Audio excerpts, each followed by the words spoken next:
हर कोई डरा हुआ था। कोई रात को अकेला बाहर निकलने से भी कतराने लगा था। अरे भाई, ये क्या हो रहा है? हमारे गांव में ये कैसी आफत आ गई? हर रोज चोरी पर चोरी। अब तो हमारे घर में भी हाथ साफ कर दिया। इतना सोना चांदी नकदी सब कुछ ले गए। मैं तो पूरी तरह बर्बाद हो गया। सेठ जी, हम सब आपकी परेशानी समझ सकते हैं, लेकिन सबसे बड़ा सवाल यही है कि यह चोरियां आखिर कर कौन रहा है। गांव की सीमाओं पर तो सिपाही हर समय तैनात रहते हैं और उन्होंने साफ कहा है कि ना कोई बाहर गया ना कोई अंदर आया। तो फिर ये चोर कहां से आ रहे हैं? यही तो समझ नहीं आ रहा मुखिया जी। हम रात भर पहरा देते हैं, फिर भी चोरी हो रही है।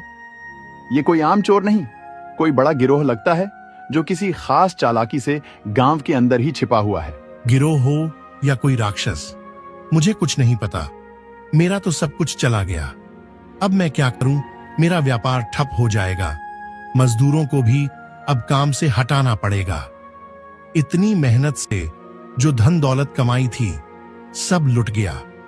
अब अगर इन चोरों का पता नहीं चला तो हम सबकी बारी आने वाली है। अरे कालिया, हमने जितना सोचा था उससे कहीं ज्यादा पैसा जमा कर लिया है। देख कितनी तकलीफें उठाई, कितनी चालाकी से ये सब किया, और अब हमें लालच नहीं करना चाहिए।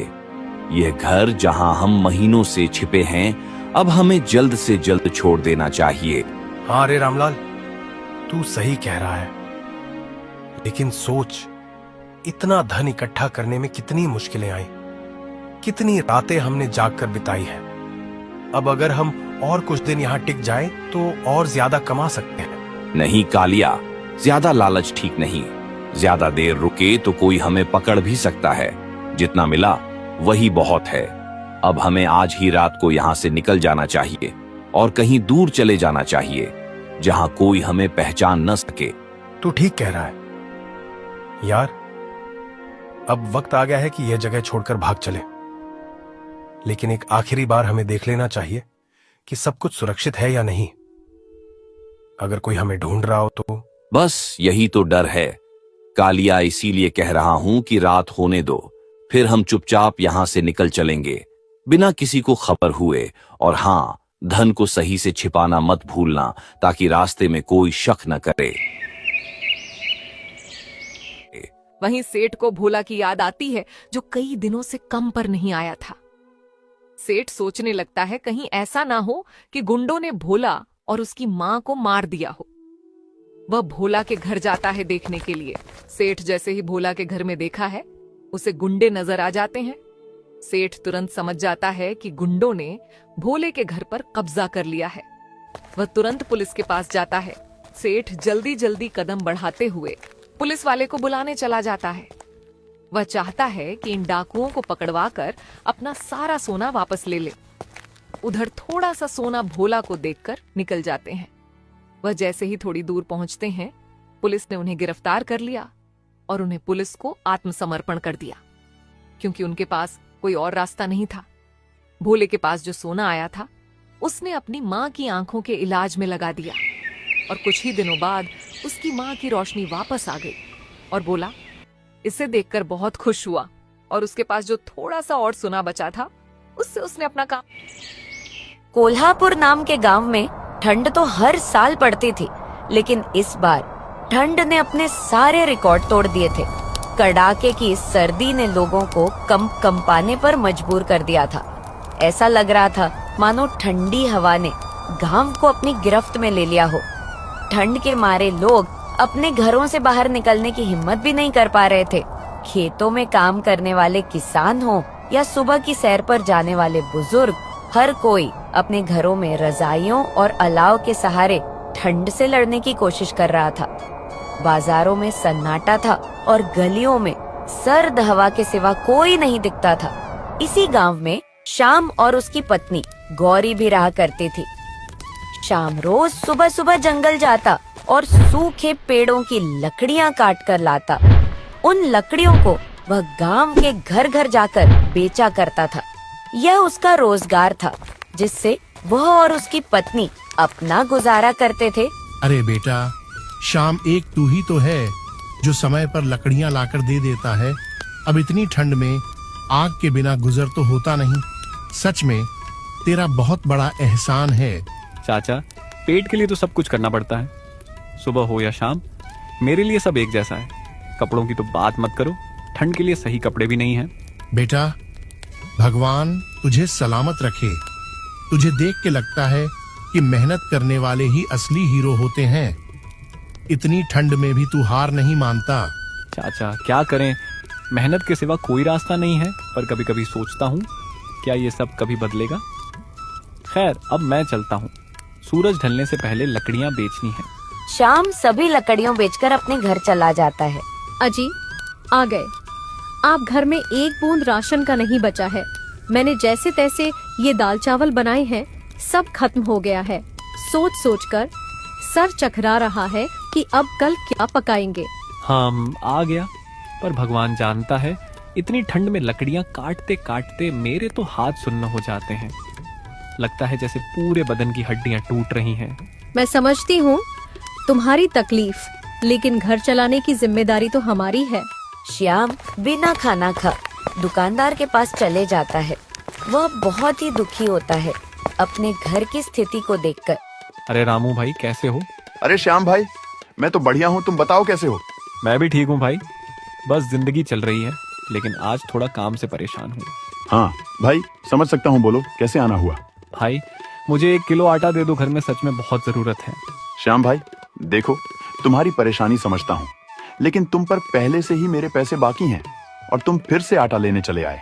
रामू भाई, मैं जानता हूँ कि मैं उधार में फंसा हुआ हूँ, लेकिन यकीन मानो मैं कोशिश कर रहा हूँ सब चुकाने की। तुम बस मुझे ये आटा दे दो, मैं तुम्हारे यहाँ लकड़ियों का गट्ठा पहले से ज्यादा डाल दूंगा। ठीक है श्याम भाई, मैं समझ सकता हूँ तुम्हारी मजबूरी। ले जाओ 1 किलो आटा, लेकिन याद रखना तुम पर मेरा भरोसा है, इसे मत तोड़ना। श्याम आटा घर लेकर आ जाता है। गौरी खाना बनाकर शाम को दे देती है। शाम खाना खाकर सो जाता है। गौरी, मैं जा रहा हूँ लकड़ियाँ काटने के लिए। आज जंगल में थोड़ा दूर तक जाना पड़ेगा, इसलिए आते आते मुझे देर हो जाएगी। ठीक है श्याम, लेकिन सुनो, ज्यादा देर मत करना। रात को ठंड और बढ़ जाती है, मैं तुम्हारा इंतजार करूंगी। गौरी, कोशिश तो करूंगा जल्दी लौटने की, लेकिन जंगल में काम कब खत्म होगा ये कहना मुश्किल है।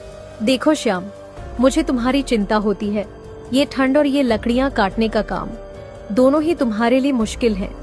क्या इतना काम जरूरी है? गौरी, जरूरी तो है। लकड़ियां ही तो हमारी जिंदगी का सहारा है। इनसे जो पैसे मिलते हैं उसी से घर चलता है। शाम घर से निकल जाता है। तभी उसे रास्ते में सरपंच जी मिलते हैं। अरे श्याम, कहाँ जा रहे हो इस सवेरे सवेरे?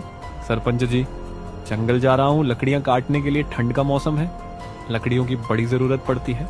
अच्छा, वैसे श्याम, मुझे तुमसे एक काम है। मुझे तुमसे 1 कुंटल लकड़ियां चाहिए।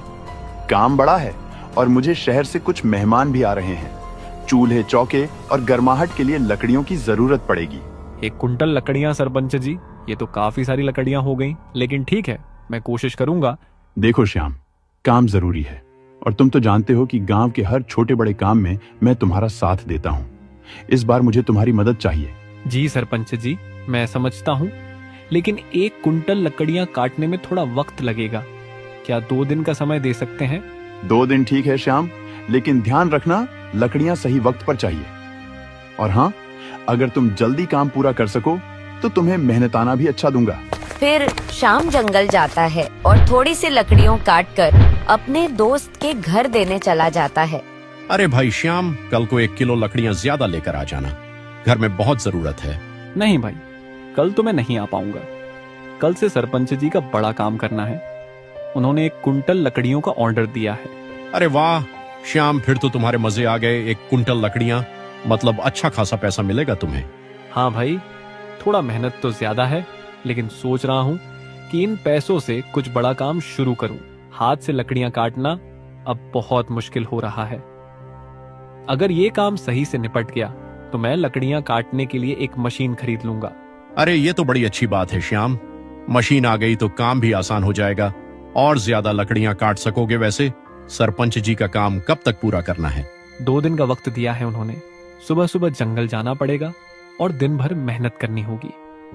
लेकिन हाँ, अगर ये काम सही से निपट गया तो तो मेरे लिए ये बड़ा मौका साबित होगा। श्याम अपने घर को चला जाता है। मोहन, ये बाहर किससे बातें कर रहे थे तुम? अरे सुनीता, श्याम था, वो बता रहा था कि सरपंच जी ने श्याम को 1 कुंटल लकड़ियों का ऑर्डर दिया है। क्या उस भिखारी को 1 कुंटल लकड़ियों का ऑर्डर? ये तो मुझे बिल्कुल भी बर्दाश्त नहीं होगा। उस गरीब को इतना बड़ा काम, अगर वो अमीर हो गया तो। हाँ सुनीता, मैं भी यही सोच रहा हूँ, लेकिन सरपंच जी ने शायद उसकी मेहनत देखकर उसे ये काम दिया होगा। मोहन, तुम समझ नहीं रहे हो। जब वो हमारे घर लकड़ियाँ लेकर आता है, उसके फटे हुए कपड़े, ठंड में कांपता हुआ चेहरा देखकर मुझे बहुत खुशी होती है। उसकी गरीबी हमें उसकी जगह दिखाती है। अगर वो अमीर हो गया तो हमारा उससे ऊपर होने का एहसास खत्म हो जाएगा। ये मैं बिल्कुल भी नहीं चाहती। तुम ठीक कह रही हो सुनीता। अगर श्याम का ये काम सफल हो गया तो वो अपनी हालत सुधार लेगा और फिर हमारी बातों का उस पर कोई असर नहीं होगा। लेकिन अब हम कर क्या सकते हैं? मोहन, कुछ तो करना पड़ेगा। ये हमें रोकना होगा। तुम सोचो, कोई तरीका निकालो। ठीक है सुनीता, मैं कुछ सोचता हूँ। श्याम को ये काम करने से रोकने का कोई तरीका जरूर निकालूंगा। श्याम, तुम ऐसा क्यों कह रहे हो कि अब ज्यादा मेहनत नहीं करनी पड़ेगी? ऐसा क्या हुआ? गौरी, सरपंच जी ने हमें एक बड़ा काम दिया है। अगर ये काम सफल रहा तो मैं मशीन खरीदने का सपना पूरा कर लूंगा। फिर हमारा काम आसान हो जाएगा और हम ज्यादा पैसे भी बचा पाएंगे। अरे वाह, ये तो बहुत बड़ी बात है। सरपंच जी का भरोसा तुम पर है, इसका मतलब तुम्हारी मेहनत रंग ला रही है। हाँ गौरी, लेकिन इसमें मेहनत तो लगेगी। अगले 2-3 दिन लकड़ियां काटने में बहुत मशक्कत करनी पड़ेगी। अगर सब सही रहा तो हमारी जिंदगी में बदलाव आ जाएगा। ऊपर वाले से यही दुआ है कि तुम्हारा काम जल्दी और अच्छे से पूरा हो। लेकिन तुम अपना ध्यान रखना, ज्यादा थक मत जाना। तुम्हारी दुआओं से सब ठीक हो जाएगा। ये बस कुछ दिनों की बात है। उसके बाद हमारी जिंदगी पहले से बेहतर होगी और फिर मैं हर रोज समय पर खड़ा। अगले ही दिन मोहन श्याम के घर आता है। अरे श्याम भाई, ये तुमने कैसे सोचा कि मैं यहाँ क्या कर रहा हूँ? मैं तो तुम्हारे घर के पास ही घूमते घूमते आ गया। अरे मोहन भाई, तुम्हें पता है ना कि मैं इन दिनों कितना व्यस्त हूँ। तुमसे मिलने का वक्त ही नहीं मिल पा रहा था। अच्छा हुआ तुम खुद आ गए। बस यही सोचकर आया कि श्याम भाई से मुलाकात हो जाए। अब तुम्हारे घर तो मैं जानता हूँ, तुम 2-4 दिन तो आने वाले हो नहीं। अरे नहीं मोहन भाई, बस ये 2-3 दिन का मामला है। जैसे ही काम खत्म होगा मैं तो हर रोज ही तुम्हारे घर आऊंगा। तुम्हारे साथ बैठकर बातें करेंगे, पहले जैसा समय बिताएंगे। वैसे श्याम भाई, ये तो बताओ कि सरपंच जी ने कुछ एडवांस पैसे दिए हैं या सारा काम खत्म होने के बाद ही मिलेगा? नहीं भाई, अभी तो कुछ भी एडवांस नहीं दिया। उन्होंने कहा है कि जैसे ही काम पूरा होगा पूरा भुगतान कर देंगे। मुझे उनकी बात पर भरोसा है। बस काम जल्दी खत्म हो जाए, यही देखना है। ठीक है मोहन भाई, तुम आए बहुत अच्छा लगा। और हाँ, जैसे ही काम खत्म होगा मैं सबसे पहले तुम्हारे घर आऊंगा। श्याम दिन रात मेहनत करता है। वह इतनी ठंड और इतनी तेज हवा में भी लकड़ियों काटा रहता है। उसे अपनी पत्नी गौरी की चिंता होने लगती है कि वह घर क्या कर रही होगी।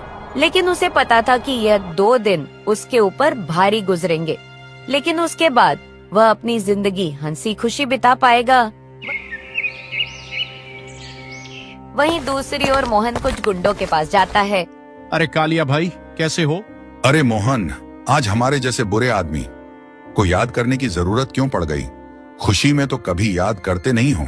अरे छोड़ो ना कालिया भाई, आप तो दिल पे ले लेते हो। असल में एक छोटा सा काम है आपसे। हाँ, काम के वक्त ही हमारे जैसे लोगों की अहमियत समझ में आती है। चलो बताओ, क्या करना है? मेरे घर के पास श्याम नाम का एक आदमी रहता है। हाँ, श्याम, वो तो तेरा पक्का यार है ना? हाँ था, पर अब नहीं। उसकी बढ़ती हुई खुशियां और ऊंची उड़ानें देखी नहीं जाती मुझसे। वो समझता क्या है खुद को। अच्छा, तो मसला दोस्ती का कम, जलन का ज्यादा है? देख कालिया, वो आजकल सरपंच से पैसे लेकर बड़े सपने देख रहा है। अब उसे सही जगह दिखाना जरूरी है। वो आज इसी जंगल से गुजरेगा। तुम उसे रोक लेना, पैसे छीन लेना, और अगर वो ज्यादा अकड़ दिखाए या मना करे तो गोली मार देना। अरे मोहन, ये क्या बोल रहा है? वो तो तेरा सबसे अच्छा दोस्त है। दोस्ती की बातें रहने दे कालियां। जब किसी का सुख सहन न हो तो दोस्ती वोस्ती सब बकवास लगती है। बस तुझसे उम्मीद है कि तू ये काम कर देगा। ठीक है, अगर तू इतना कह रहा है तो तेरा काम हो जाएगा।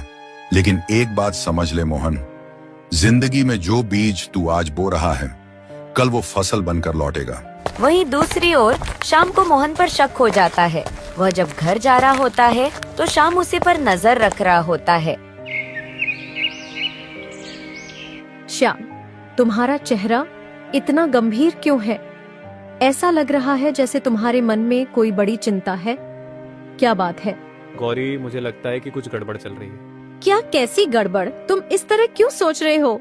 जब से मैंने अपने पैसों की बात मोहन को बताई है, वो अजीब सा व्यवहार कर रहा है। पहले तो वह खुश रहता था, लेकिन अब मुझे लगता है कि वह मुझसे जलने लगा है। मोहन, लेकिन वो तो तुम्हारा सबसे अच्छा दोस्त है ना? यही तो बात है गौरी, दोस्ती का नाम लेकर लोग दिल के असली इरादे छुपा लेते हैं। मैंने ध्यान दिया है कि जब से मैंने उससे पैसे लेने की बात की है, वह हमारे घर के आसपास मंडराता रहता है। और तो और, कल मैंने उसे जंगल में देखा। ऐसा लगा जैसे वह मेरा पीछा कर रहा हो। ये तो बहुत गलत बात है। अगर तुम्हें ऐसा लग रहा है तो हमें कुछ करना चाहिए। तुम मुझे बताओ क्या करना है। देखो गौरी, मैं आज सरपंच से पैसे लेने जा रहा हूँ। वो पैसे बहुत जरूरी हैं, लेकिन मुझे डर है कि मेरे साथ कुछ गलत हो सकता है। मोहन पर अब भरोसा करना मुश्किल है। लेकिन श्याम, अगर तुम्हें इतना डर लग रहा है तो तुम अकेले क्यों जा रहे हो? किसी को अपने साथ ले चलो। गौरी, ये काम मुझे अकेले ही करना होगा, लेकिन मैं तुम्हें बताना चाहता हूँ कि अगर मैं देर रात तक घर नहीं लौटूं तो समझ लेना कि कुछ गलत हो गया है। और अगर ऐसा हुआ तो? अगर मैं वक्त पर घर नहीं पहुंचा तो तुम बिना देर किए पुलिस लेकर जंगल आ जाना। और याद रखना, किसी पर भी भरोसा मत करना। शाम सभी लकड़ियों को बैलगाड़ी में रखकर सरपंच जी के यहाँ चला जाता है। मुखिया जी, जैसा आपने कहा था, आपका ऑर्डर पूरा कर दिया है। आपकी 1 कुंटल लकड़ियों बैलगाड़ी में बाहर रखवा दी है। वाह श्याम, तूने तो मेरा दिल खुश कर दिया। तेरा बहुत बहुत शुक्रिया। अरे मुखिया जी, शुक्रिया की क्या बात है? आपकी सरपंची है तो आपकी मदद करना मेरा काम है। नहीं श्याम, तू इस बात को इतनी आसानी से मत ले। इतना बड़ा ऑर्डर पूरा करना मजाक नहीं है। तूने अपनी मेहनत और वफादारी से मेरा भरोसा कायम रखा है। सच कहूं, तेरी वजह से ही मेरी इज्जत बची है। मुखिया जी, ये सब आपका आशीर्वाद है। आपने जो भरोसा मुझ पर किया, उसी ने मुझे यह करने की ताकत दी। तेरे इस मेहनत के लिए ये रहा तेरा इनाम। ये पैसे रख, ये तेरी मेहनत की सच्ची कीमत है। शाम पैसे लेकर अपने घर की ओर आने लगता है।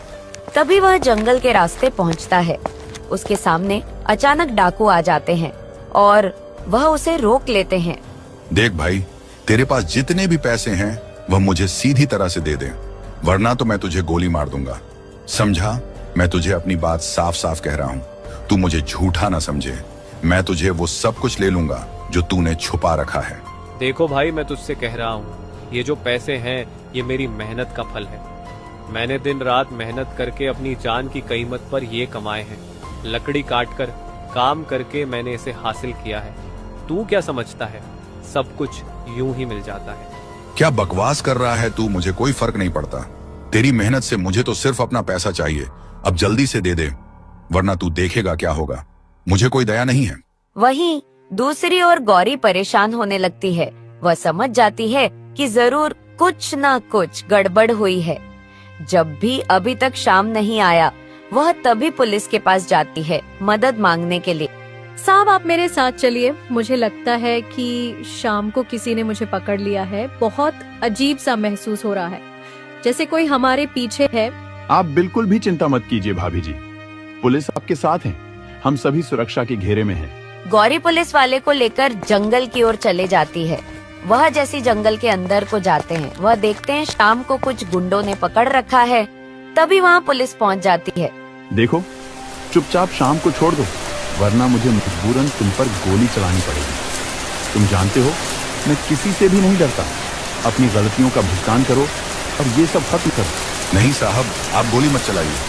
हम शाम को छोड़ रहे हैं। हम सब कुछ छोड़कर भाग जाएंगे। हमें माफ कर दीजिए, सिर्फ गोली मत चलाइए। तुमने जो काम किया है उसकी सजा तुम्हें जरूर मिलेगी, लेकिन मुझे सबसे पहले ये जानना है कि यह काम तुमसे किसने करवाया था? साहब, सब हमसे ये सब काम मोहन ने कराया था। वो बोल रहा था कि अगर हम शाम से वह पैसे छीन लेंगे तो वह कभी मालदार नहीं हो पाएगा। हमें उसने ये कहकर डराया था कि अगर हमने उसकी मदद नहीं की तो वह हमें बहुत नुकसान पहुंचाएगा। अच्छा, तो तुम यह सब इसलिए कर रहे थे क्योंकि अगर तुमने मोहन की मदद नहीं की तो वह तुम्हें पुलिस से पकड़वा देता। क्या तुम्हें इतनी भी समझ नहीं थी कि इस तरह के अपराध से तुम खुद को और गहरे दलदल में धकेल रहे हो? हाँ साहब, हमने सिर्फ डर के मारे उसकी मदद की। उसने कहा था कि अगर हम उसकी बात नहीं मानेंगे तो वह हमें पुलिस के हवाले कर देगा, और हम डर गए, इसलिए हमने वही किया जो उसने कहा। डर के मारे तुम्हारे जैसे लोग डर की आग में अपराध करते हैं और फिर मासूम बनने की कोशिश करते हैं, लेकिन अब तुम्हारा ये बहाना काम नहीं आएगा। मोहन तो बच नहीं सकता और तुम भी नहीं बच सकते। साहब, हमें माफ कर दीजिए। हमने जो किया वो सिर्फ डर की वजह से था। हम कभी भी ऐसा दोबारा नहीं करेंगे। माफ करना, तुमने कई अपराध किए, तुम पर पहले से ही कई केस दर्ज हैं।